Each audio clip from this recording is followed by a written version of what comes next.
42 children are two residential schools. Yes, viewers, as many as 43 children in two residential schools, one private and one government run, have been sexually abused in Arunachal Pradesh.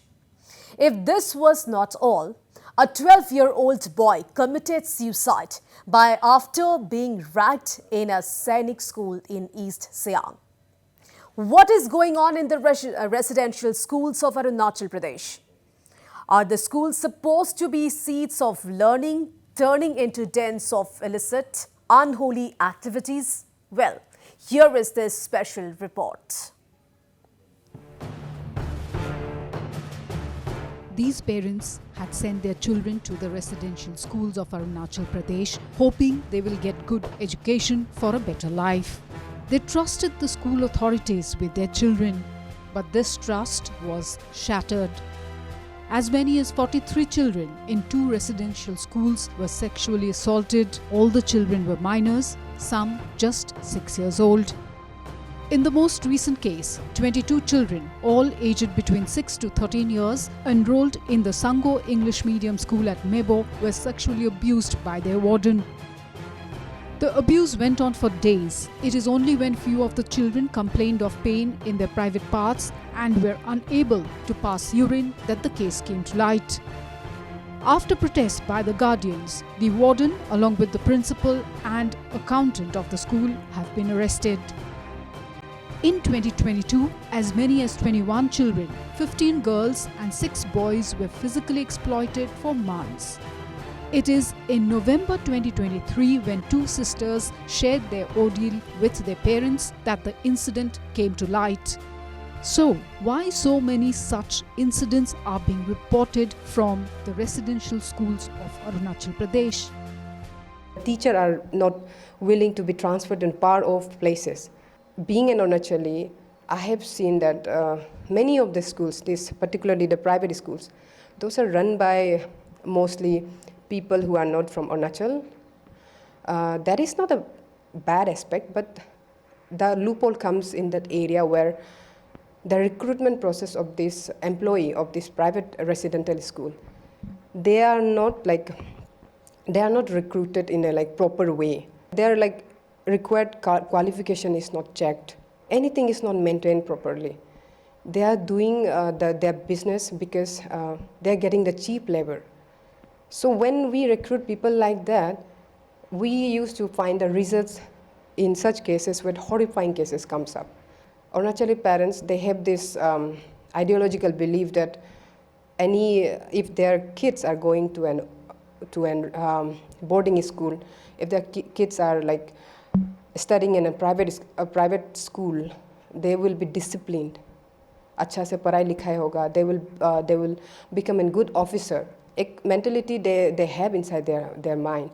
And parents का ना अरुणाचल का ऐसा भी होता है कि they believe कि हमारा बच्चा, if they are complaining against hostel, they are saying कि हमको hostel में नहीं रहना है. Our parents usually, Arunachali parents especially, they believe that this kid is making excuses. Our parents should start having open communication with their own kids instead of brushing off them as an excuse. So what does the law say? Does these residential schools don't need proper registration and monitoring? What is the Arunachal State Commission for Protection of Child Rights doing? Why is it not able to act?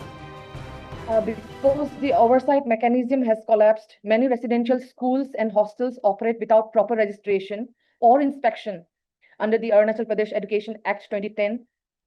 The State Child Rights Commission remains understaffed and there is no coordinated child safety audit. In short, laws exist, implementation doesn't.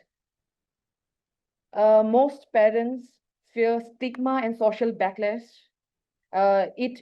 In rural areas, children are sent away for education with blind trust, and families hesitate to question school authorities or police.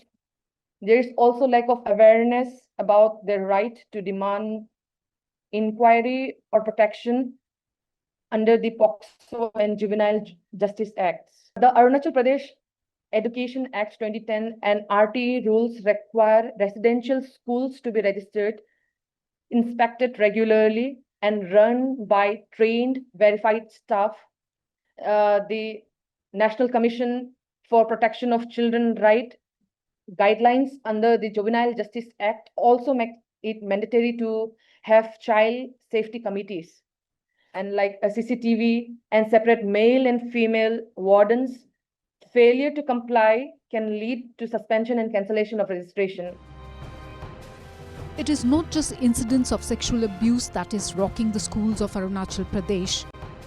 Cases of ragging and suicides because of ragging has also been reported, the most recent being the death of a 12-year-old boy who apparently died by suicide after he was ragged and mentally tortured by his school seniors. The incident was reported from the Sainik School at Niglok in East Siang district. The government has set up a special investigation team, and so far 2 housemasters and the hostel superintendent have been arrested. But the big questions are, have Arunachal's schools turned into hotspots of ragging, sexual abuse and torture? Are children safe at all in the schools of Arunachal Pradesh?